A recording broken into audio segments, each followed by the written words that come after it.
Hello, everyone. We are live for our webinar this month on Edinburgh. I'm going to let people come in. Welcome, welcome. Wow, people are really jumping in. Feel free to, thank you, Lindsay. My colleague has already put there in the chat. Let us know where you're joining from in the chat. I am here hosting from New York City, sunny New York City today. Wow, hey, US. Kokomo. That is a real place, Linda. I thought it was just in the that song. Philadelphia. Welcome, everyone. Netherlands. Here we go. Calgary. Very cool. Louisiana. Wow, we have such a spread of people. If you're like, where is all this happening? There's a chat to your right. You should be able to see. Central Indiana, Kokomo. You learn something new every day. Welcome, welcome. Sunny Toronto. Oh, good. I'm glad you guys are having sunny weather as well. We have a very fun webinar in store for all of you today. I am Nikki. I am with Walks and Devour. And as I let people in, welcome, welcome. To those of you watching live, to those of you watching the recording later on, welcome. We're very happy to have you here with us.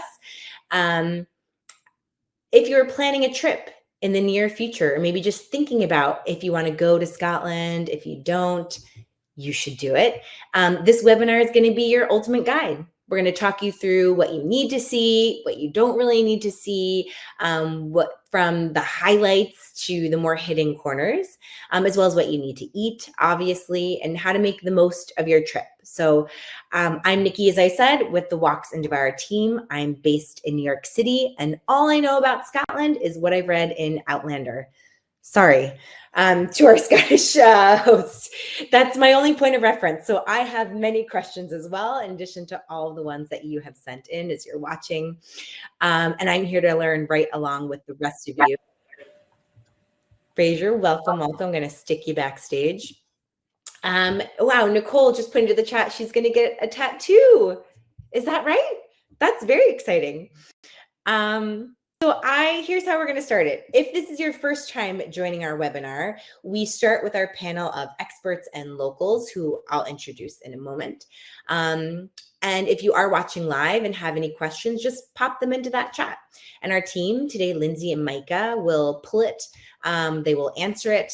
We will do our best to get to all of the questions. We usually don't because it's a lot of questions, but hopefully we're going to answer your most burning ones. You'll find the chat to your right. And first, though, we're going to start with just a quick poll to see where we're at. So if you are currently planning a trip to Edinburgh, let's see, I'm going to ask, where are you headed there? So you're going to see this pop up on your screen. Start. So I'm just curious, when are you looking to go? Are you looking to go in spring, summer, fall? That'll help us get a sense of what topics we should talk about. Okay, a lot of summer travel coming up, some spring, some fall, planning ahead. Love to see it. While you answer that, I'm going to tell you about Walks and Devour. If you're not familiar, we offer walking tours. We offer food tours in 17 cities around the world. We help you dive further into a city's sites, culture, and experiences. And we offer tons of things from special access, like before hours to the Sistine Chapel in Rome or to the Prado Museum in Madrid, so you're there without the crowds. Entry to the arena floor of the Colosseum, which is wild. Closing time visit to the Sagrada Familia in Barcelona, plus tons of food and drink experiences for curious culinary travelers. If you want to really immerse yourselves into the local culture in somewhere like New York City's Lower East Side, for example. And now Scotland is one of our newest cities. So at the end of this webinar, we're going to be giving out a special discount so you can go and check out those tours for yourself. What I'll do right now, I'll finish this poll. Some people don't have a trip planned yet. Good. Hope we can convince you. We are going to have our two speakers, so I will bring them up as I introduce them.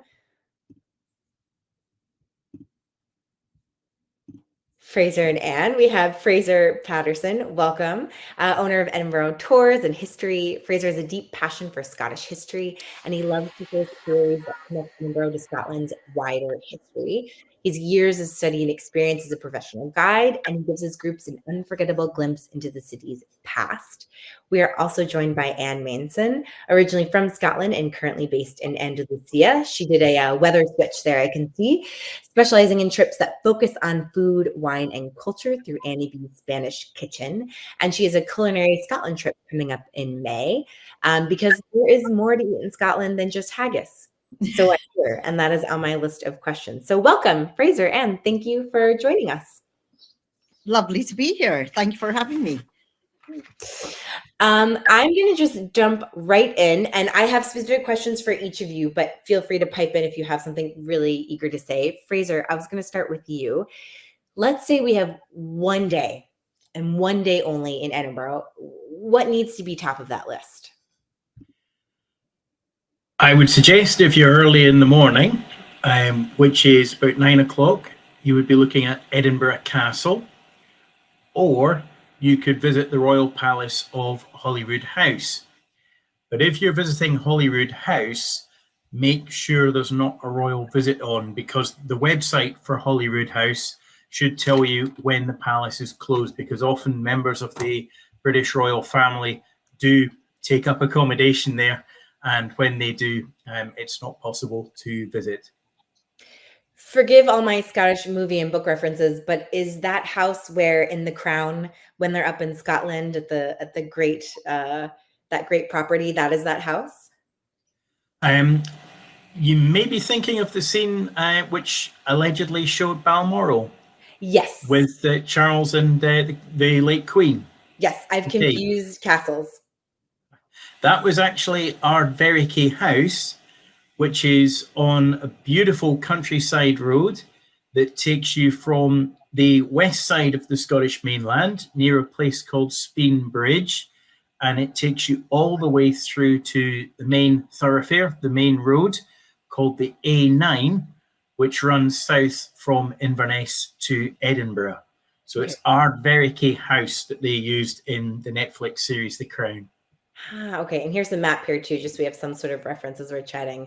Okay, so Holyrood House, could you tell me a little bit more about that? Yeah, that is the Royal Palace. It evolved over time. One of the things that I find fascinating about the palace, clearly you have one of the main attractions that many people are aware of, which is that there is the bloodstains of the secret lover of Mary, Queen of Scots, and that was David Riccio, and that can be seen on the wooden floorboards to this day of her outer bed chamber. Wow. But also, if you go into the gardens, and I would recommend anybody visiting the palace, especially as many of the people on this webinar today have indicated, in the summer months, go into the garden if the weather is if the sun is shining, it's warm enough, etc.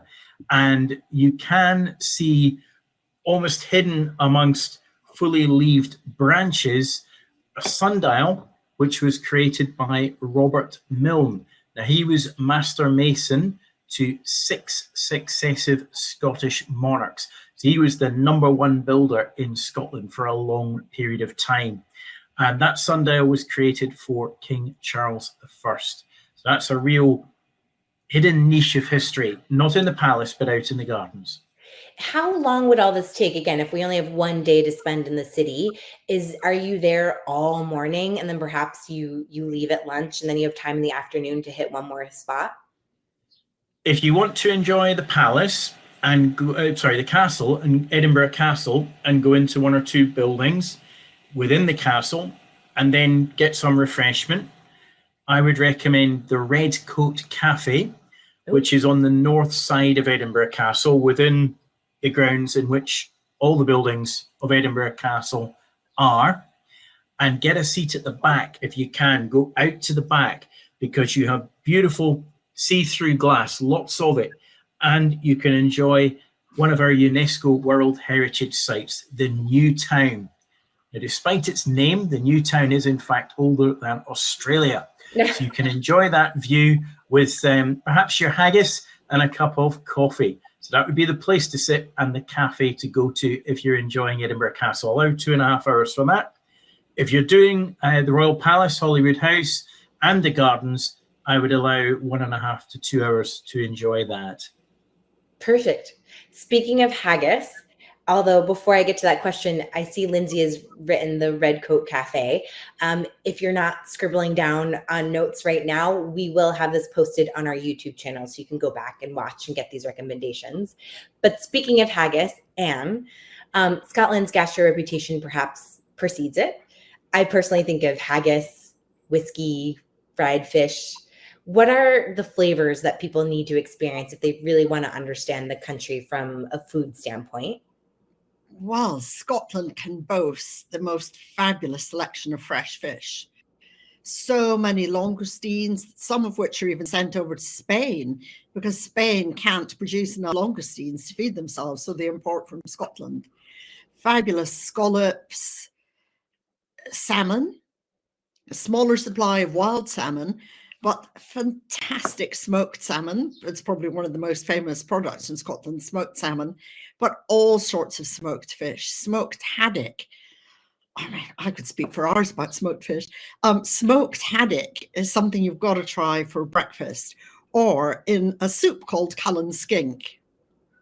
And kippers, smoked herring. Oh my gosh, I love kippers, but you really need to eat them with an oat cake, which is a little biscuit made from pinhead oatmeal. It's a savory biscuit because that takes the bones down as well. Very, very fine bones though. Okay, so that was going to be my next question. How does one eat smoked fish for breakfast? Is it over something? Is it straight? You're just putting the whole fish in your mouth? Oh no. Well, no. Okay, no, glad I asked that question. Yeah. So if it's on a menu, it could be smoked haddock with a poached egg. So it'll be a fillet of haddock, slightly yellow. If it's very yellow, that's probably a bit of artificial dye. But the Finnan haddock are the best. They're very pale yellow. And they're smoked in pairs over wooden rods, and the tails tied with string. Finnan haddock with a poached egg on top, or kippers, just a plate of kippers, a pair of kippers. They normally say pairs, a pair of kippers. Kippers fabulous with whiskey, a kipper and whiskey pate. But you've asked me about all the food. That's just my fish selection. Yes, no, please. Yeah, what are so fish? So far your end theme, fish, that's definitely something that you need to eat in Scotland. Is haggis, is that a super common thing that people are eating every day? Not at home so much because it's very rich. I absolutely love it. And I really miss it here in Spain. I used to be able to get it in Gibraltar, but since Brexit, no. But it's something that's available in a lot of restaurants. As a starter, you'll get the haggis, neeps, and tatties, a little scoop of each. Could you define neeps and tatties for those of us who are unfamiliar? Well, neeps are swede, a turnip that's orange, yellow.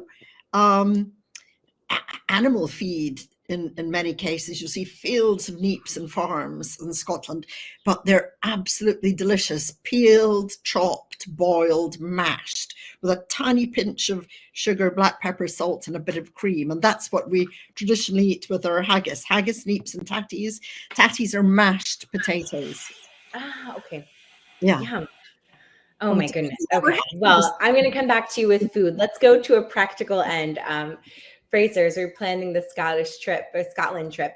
How far ahead should we be booking things? Does it kind of depend on the time of year that we're going?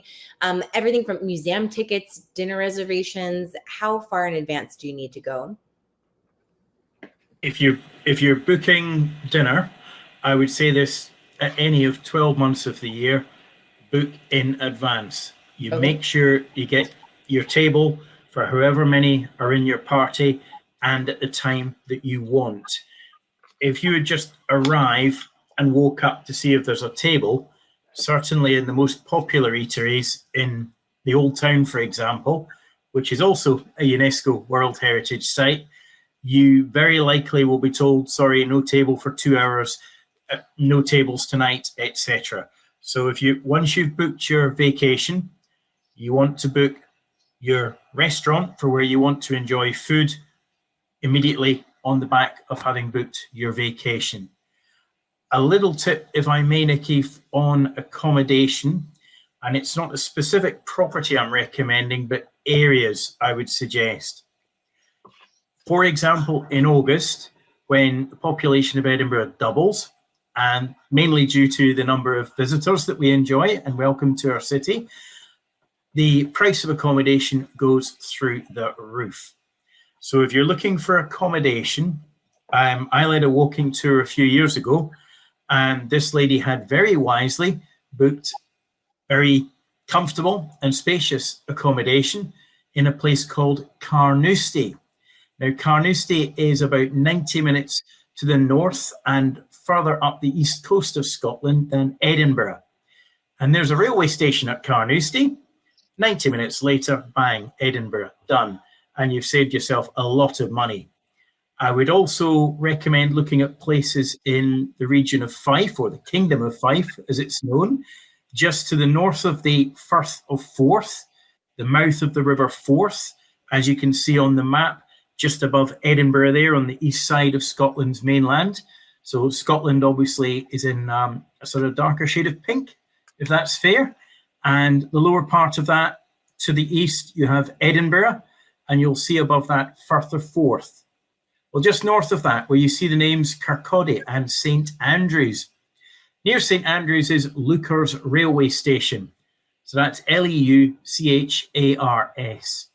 So near to that railway station, but maybe not in St Andrews, perhaps one of the surrounding villages, you may be able to get perfectly acceptable, spacious, good quality accommodation, again, but for a fraction of the price you would pay in Edinburgh. And it would more than cover the cost of a cab or a taxi to take you from where you're staying to the railway station and vice versa. So that would be the smart way to do Edinburgh in August, for example. That's great advice. Is there much to do around those accommodations? Like, are there things to see out there? Are there restaurants to go to? Or would they be spending all their time in the city and then just at the end of the day coming home to sleep? If you were having a day out of, when I say madness, I mean it in the best possible way, the madness of the Edinburgh Fringe on the Royal Mile, the pop-up trailers, if you like, that they show, pop-up shows that they have on these wheelie platforms that they move around the cobbles of the Royal Mile, and you want a bit of calm after 2 or 3 days of that, you could travel to St Andrews in the northeast corner of Fife. You'll see that on the map there as well. It's just above the F of Forth, where I described Firth of Forth.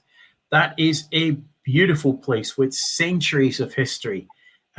If you are, again, into the Crown, you mentioned the Crown earlier, Nikki. That is where William met Kate, our present Prince of Wales. And he met his wife, Kate Middleton, there because they both studied at St Andrews University. That was a great season of the Crown. Yes, and you have many other things in St Andrews to attract you as well. If you're a golfer, again, book in advance, put your name in the ballot well in advance. You may be lucky and get a tee time on the famous Old Course, where the British Open Golf Championship, one of the major tournaments in golf each year, takes place. About once every 5 years, the Open is at St Andrews. So there's something for golfers, there's something for non-golfers there. Could we talk about golf for a second, actually? Because I do know that's huge in Scotland. And from chatting with friends, it's something casually after work, they would golf. It's just sort of a hobby that it seems a lot of people have. For someone like myself, who, I mean, my golf experience is on the little putt-putt courses as a kid, is that like a side of Scotland that I really should see? And is there a way to interact with it not being a golfer? I don't think I want to be out for 5 hours on a field walking around hitting balls, for example. Well, St Andrews has much to it aside from golf. You also have in Edinburgh, there's many attractions. One of the free attractions that we have is the National Museum of Scotland. There are many exhibits there from various centuries. You've got everything from most modern times, Dolly the sheep, the world's first genetically cloned animal. Dolly is there in the afterlife, ready to examine and learn of her creation. And you have things going right the way back to the 1500s and before. There's a great variety of galleries there to explore. We're also very lucky in that we have a number of art galleries in Edinburgh, 2 modern art galleries.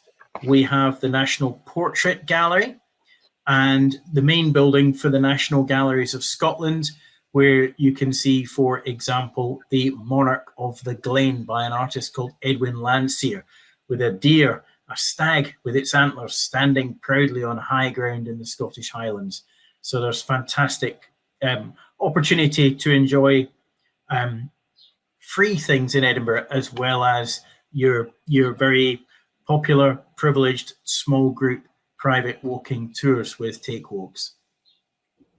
What Anne, I see you had already responded to Linda's question about the time of year to visit. You had recommended May. There's going to be a lot of fall travel as well. So May, it sounds like, is a good time to visit. Summer months is going to be a little bit busy. What about, is there you're going to see certain different things at different times of year? Is that for Anne? Sorry, Nikki. Oh, sorry. Yes. Yeah, Anne, I just wanted you to expand upon, you had recommended May was a great time to go. Oh, and that's when I'm going with my group. May is a fantastic time to go because hopefully the rhododendrons will be out.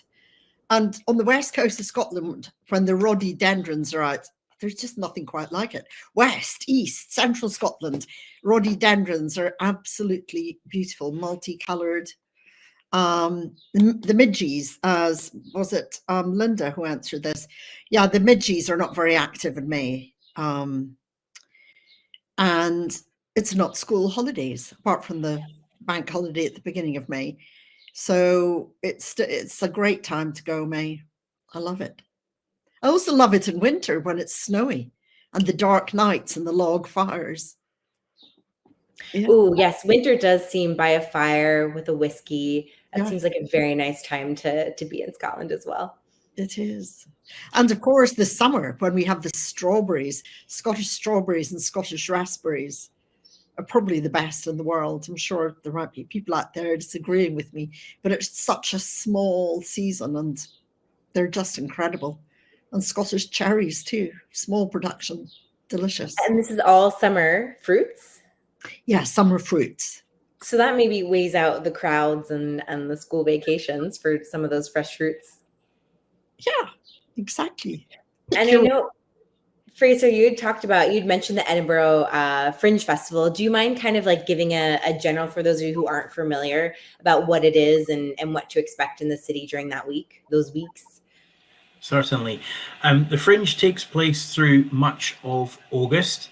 It's a display of less formal setting, mainly comedians who hire venues and they produce their mirth for the public enjoyment. The festival, again, through much of August, that's more formal events like concerts at Edinburgh's Usher Hall, which is also in central Edinburgh. What I didn't mention, as many people in the chat have, I notice, is the Edinburgh military tattoo. So it's not all military. It's a display of great variety by military regiments, yes, but other performers from across the world. That takes place on Edinburgh Castle Esplanade. These days, it's a wide, open, hard-surfaced area of land. There's a temporary soccer stadium in place with seats for the paying public, and they can enjoy that show. But yes, it's August. Yes, it's summer. But be ready. You are at one of the highest locations in our city, as you can see from the image behind myself. And that means if it's windy, you're going to feel it. Also, the weather can be changeable in Scotland, even in August. So make sure you have a Macintosh or raincoat that you can wear if you need to, just in case. I saw a really good question just came in here about a wheelchair user. For wheelchair users, for people who maybe walking is not ideal on uneven grounds, what's the best way to do the city? Is it just something you need to be mentally prepared for? How accommodating is the city? Are there other ways to get around the older streets? There are ways of doing it, but one has to customize the route to make it as comfortable as possible for a wheelchair user, certainly in the old town. Primarily because, I mean, the oldest building that's there now, Gladstone's Land on the Royal Mile. Now, the Royal Mile is an old Scottish mile. It's 1 mile, 107 yards long. So it's not your regular British mile of today. And that stretches from the Royal Palace of Holyrood House at the bottom to Edinburgh Castle at the top. So on the Royal Mile, Gladstone's Land, 1500s. Other buildings there near the top of the Royal Mile, 1600s. Then you move forward in time to the 1800s. It's an area constructed before health and safety was considered. Yes, there's lots of cobbles. You're quite right, Nikki. One has to customize a route specific to the customer who is enjoying the tour. It can be done, but there are lots of hills in Edinburgh. We barely have a flat piece of land, even down in the new town. So there needs to be somebody ready and able to power them up the odd hill or two and hang on to them as you're maybe going down a steep slope as well. It sounds like that is then a great idea to take a walking tour on that day one, perhaps of that vacation, because then you can get all that insight from the guide on the ground of how to enter in and out of shops and restaurants and the best hills to go that are going to be the least steep, perhaps. There's always ways of doing things in Edinburgh, yes. I want to move back to food. I've seen a couple questions here. Whiskey has entered the chat, and then also people asking for restaurant and pub suggestions. So maybe Fraser, I'll post that to you first, and then Anne, I'll go back to you for whiskey. Fraser, is there, like, you've already mentioned one pub, but do you recommend maybe, let's say, like one pub for that real pub experience, and then maybe a restaurant that's something a little unexpected for Scotland that people wouldn't think to add to their list? For a pub or a tavern, you have, but it will be very busy, you have Deacon Brodie's Tavern, named after one of Edinburgh's most famous criminals. That is on the higher section of the Royal Mile, where there are crossroads, where there are traffic lights. That's always very popular and busy, but that's your real pub experience. Now, the minute you go down to the lower section of the Royal Mile, near Holyrood House, it all goes quiet, boom, in August. And down there, you have Cannon's Gate. Because although that section's called Cannon Gate, it's nothing to do with moving cannons up and down from the castle to the palace.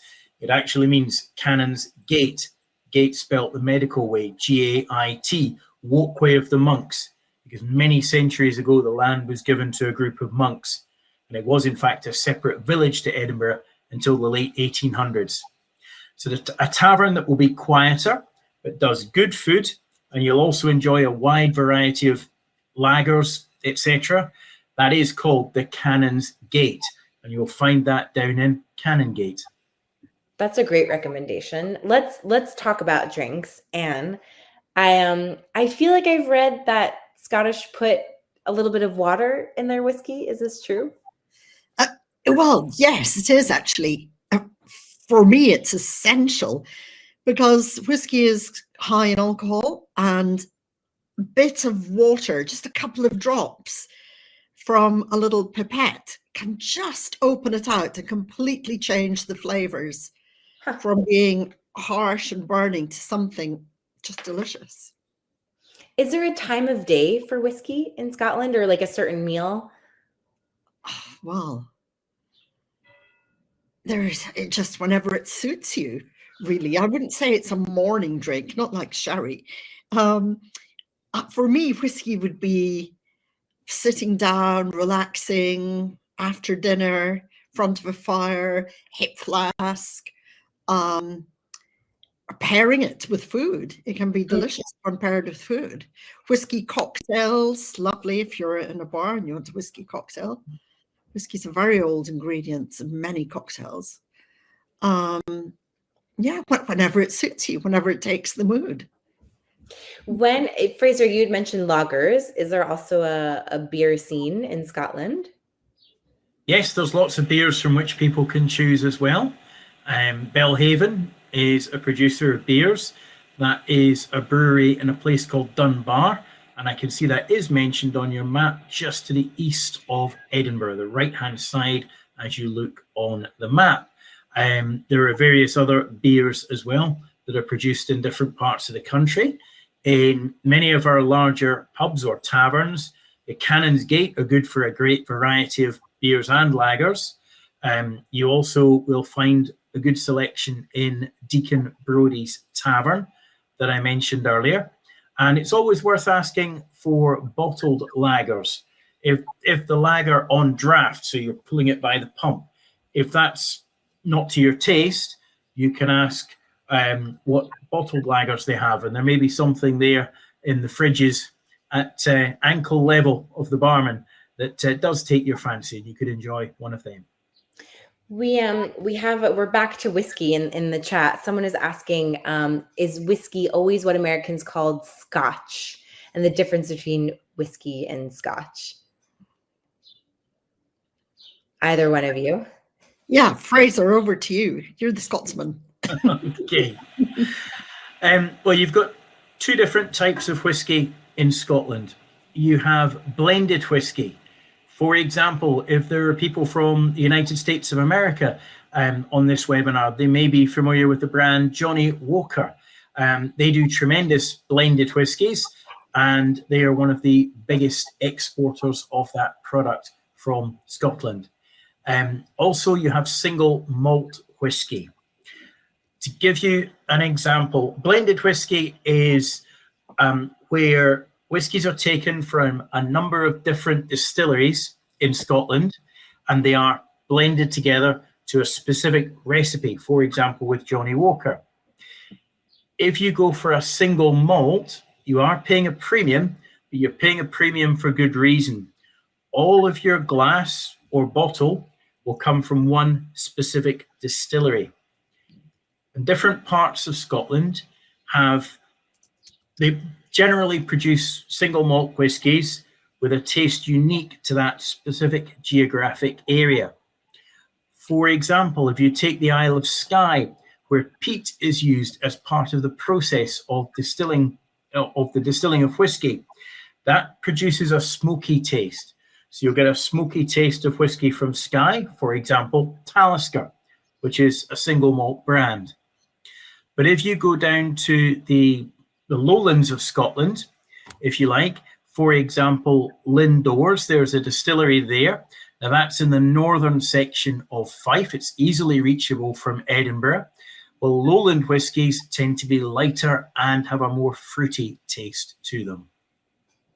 Yum. Okay, this is making me interested in trying. And I wanted to go back to you for a more cultural question. You're now living in Andalusia. So you're interacting in the world as a Scottish person, and maybe you're running into perceptions that people have about Scotland. It's widely known through books, movies. Living abroad, is there something that you feel is misunderstood about Scotland or Scottish people that you can really only correct when you visit the country? I know it's a very big question. Yes, lots of people think we always get into fights, but that's not at all true. And that it's always cold and damp and rainy, and that's not at all true either. Also, that it's a bit of a gourmet desert, and that certainly isn't true at all. You know, there are 13 Michelin star restaurants in Scotland now, and wow. 7 of those are in Edinburgh. Edinburgh is right up there at the top foodie destination in Scotland and probably UK currently. A fantastic place for a foodie to head to. But well, we have this great tie-in actually in Andalusia with Scotland, because our sherry barrels are traditionally used in Scotland to age whiskey. So Wow. there's this great sort of mutual respect for the whiskey industry and the sherry industry. Oh, yeah. Yeah. What, and going back to sort of in the city, if you're going to go there to really get this full experience to see all of Scotland, if you're never leaving the city, perhaps Fraser, are there any other must sees besides the ones that we've already mentioned before? Well, Anne's mentioning food. Yeah. One of the great areas to go and enjoy food is on the northern shore of Edinburgh, and that's down in a place called Leith, Leith. And down there, there's a specific area called the Shore. Well, we have two Michelin star chefs there, a chap called Martin Wishart and also Tom Kitchen, and they each have their Michelin star restaurants. Also, there is a sister ship to the Royal Yacht Britannia, which is in Leith, and that was our late Queen's yacht, and that is the Fingal, and that is a floating 5-star hotel, and they have an excellent dining area inside. You should be able to book that as a non-resident. Again, book in advance, and that would be a great experience for somebody to enjoy. But the shore of itself has phenomenal history to it. It goes right back to an ill-fated Scottish business enterprise known widely as the Darien Scheme, which didn't quite work out. That's where the ships sailed from, down at Leith. And also you are going right through to the times of Mary, Queen of Scots. She landed at the shore. King George IV did the same. You have experiences of something that we all know a bit about from 2020, the C word, COVID, the plagues, if you like, and how they arrived in Leith at the shore, and also other buildings that are absolutely stunning in their architectural appearance. So spending time down there is a great way to chill out and just relax. While we're talking about must-sees, I know you'd already mentioned the Royal Mile, obviously very historic. It's very well documented in social media. What's the best way to experience it? Is it a lot set up for tourists? Like, is it worth popping into shops or eating along there? Is it better just to go and take a picture? Any recommendations? I would give a general tip with a caveat that if there are any proprietors or owners of shops on the high street, which is the heart of the Royal Mile, it's broken into different sections. You have the lawn market, the main sections, the lawn market near the top, the high street in the middle, where everybody seems to gather in August with the Fringe and all the entertainment that provides for free with its pop-up trailers, etc. And then lower down, where it's always quiet, which is great for visitors, you have the Canongate. So they're the three main areas to explore. And I'm sorry, I've lost my thread a little. What was your question again, please, Nikki? Just, I mean, I do, in every city, there's the main sites, and you think it's a lot of travelers and places are set up more for travelers than for locals. Is it worth popping into the shops, doing any shopping along the Royal Mile, or is it more just better for pictures? That's where I deviated from my caveat. I'm sorry. If there are any traders who own a shop on the high street, please don't sue me. This is a general comment. It doesn't apply to every business outlet on the high street, but we locals know it as generally selling tartan tat. So if you want really good quality product, on the lawn market slightly further up, there's a place called Kiltane. There are also other shops there that sell Harris Tweed. Always look for the Harris Tweed logo. You can't go far wrong with that. That is top quality Scottish clothing. Maybe past the high street, go down towards Canongate, or at least the very bottom of High Street. And there you'll find other kilt makers as well. So there is Jeffrey, who is a tailor. He has an excellent shop with a Bible of different tartans. So if you want a tartan in your clan, many people from the States and Canada have ancestral links with specific clans in Scotland. They can help you there with that. And there is another business right beside that, Morrison's. They too will be able to help you with that type of thing. That's So I would perfect. say Canongate Lawn Market. Don't worry too much about the high street for shopping experience. Do you mind adding in some of those tartan shops and the makers into the chat when you get a chance, Fraser? Because those are going to be all spelling perhaps beyond our team, not based in Scotland. Great question, Gail. This is great. So, because that's one of the things that people talk about bringing back, I know, when they go to Scotland. Anything else that they should be thinking about purchasing? Maybe, Anne, any food products that people can easily bring home? Well, the obvious tin of shortbread, which, are you familiar with Scottish shortbread? For example, like if you're like coming home, you want to bring some souvenir that's food. Is there something that's easily to take back? Scottish shortbread, tins of shortbread. Shortbread. Got it. Yeah. Yes. There are fabulous smaller producers of shortbread now to look out for. Dean's, Isle of Mull, Border Biscuits, lovely producers of shortbread. Also, little jars of Scottish marmalade with whiskey. I sometimes take back some of those. Ooh. Delicious combination. Oh, that Little sounds jars of jam, cheese. I don't know if you're allowed to take cheese back into your country. As of last week, we can't take cheese or cold meats from Spain into the UK, but I don't know from the country you're visiting, the country you're heading back to, if you can take like Scottish cheeses, cheddar cheese, Scottish cheese from the Isle of Mull, Mull of Kintyre cheddar. It's just fabulous. Tremendous cheese production now.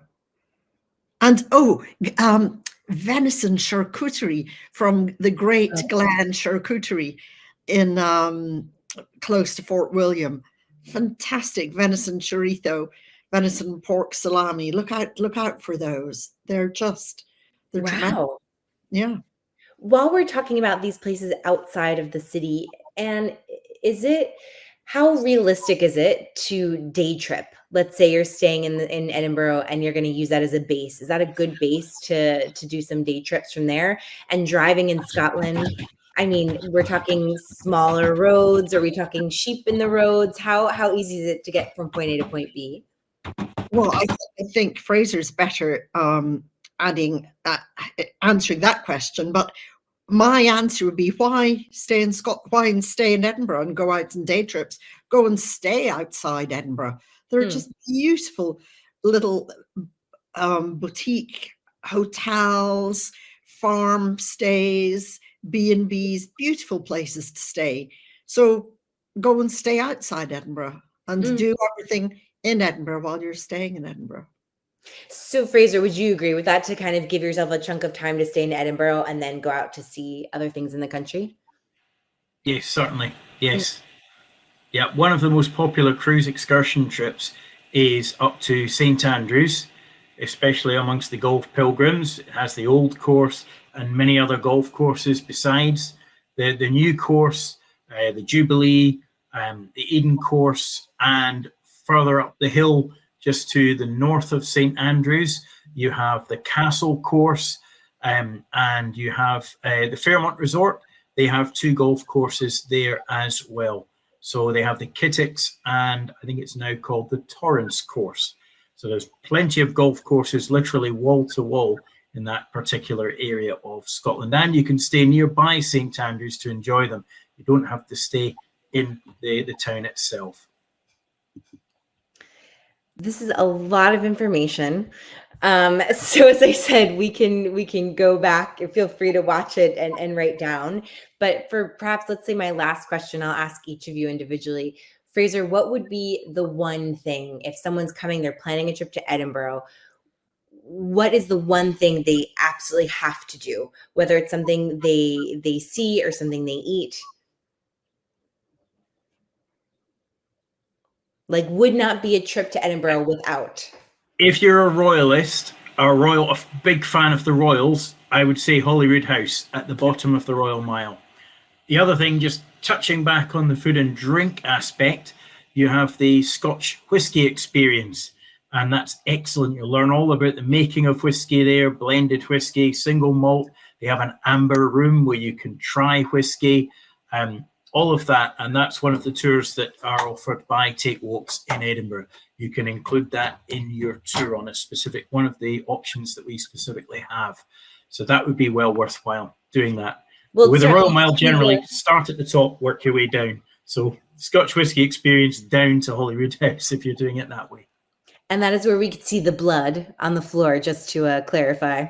Yes, Holyrood House, yes. The blood of David Rizzio, the secret lover of Mary, Queen of Scots, yes. Love it. And same question, but I'll expand it out to Scotland. What is one thing people need to make sure they cannot leave without trying this certain dish or having this certain experience? In Scotland? Sorry, of course in Scotland. Do you mean in Edinburgh or outside Edinburgh? Just no, anywhere. Yeah, just in general, you're going to Scotland, you have to make sure to eat. Oh, God, that's just an enormous question. Aberdeen Angus beef. Oh, my gosh. Okay. Aberdeen Angus beef, roast ribeye, Aberdeen Angus beef. Look out for rib eye steaks, Aberdeen Angus beef, with a spoonful of haggis on the side and some mashed potatoes. Oh, can you do that? You would get a side of haggis. It doesn't have to be the main meal. Well, if you were to come to my house and I was roasting beef for you, I would have haggis as a side dish, just so you can have a little spoonful of it. Yes. I'd love it with a little side to roast beef. Yeah, so look out for Scotch beef, Scotch lamb. Also very, very noteworthy. Yes, I'm really glad we were able to talk about food on this call, because I do know that it's just something people don't expect from Scotland. So I hope that all of our guests coming to Edinburgh are going to put on that foodie lens and think about what they should be eating while they're there as well. Fraser, and before we go, I want to make sure to hear from each of you. Where can people follow you? Fraser, besides one of our tours, where can they find you online, find more information about you, get in touch? Okay. On Instagram, I can be found at Edin Tours History. And I am also on Facebook. If you look for Edinburgh Tours and History, you'll find my business page there. And Anne, same question. How can people find you? On Instagram, I'm Annie B. Spain. And as of next week, you can follow my food journey, my culinary journey in Scotland, starting on the 1st of May. Excellent. Yes, I'm going to be watching as well. I'll be looking out for all of the food photos. With that, we've made it to the end of our webinar. We are going to be running these once a month. We're going to pick a different region, a different city every time. And this is the same format. We're truly here. We want you to have better trips. We want you to really see the best of these cities and to take advantage. And sometimes you just need to talk to the person who knows. So we're going to keep having these. I'm going to stick up a poll here. You can let us know which destination we should cover in the future. If you're planning a trip and you want us to make sure we cover that, you can see here the discount. So this code can be used from today up until this weekend, through the weekend on any future Edinburgh trip that you might book. So whether you book a couple months from now, we would love to see you there. Fraser would love to see you there. Next month, we'll be focusing on travel to Italy in the summer for those of you planning a summer trip. And we hope we'll see you at that webinar as well. So thank you very much, everyone. Thank you again, Fraser and Anne. It's been a pleasure. Okay, bye. Bye. Bye.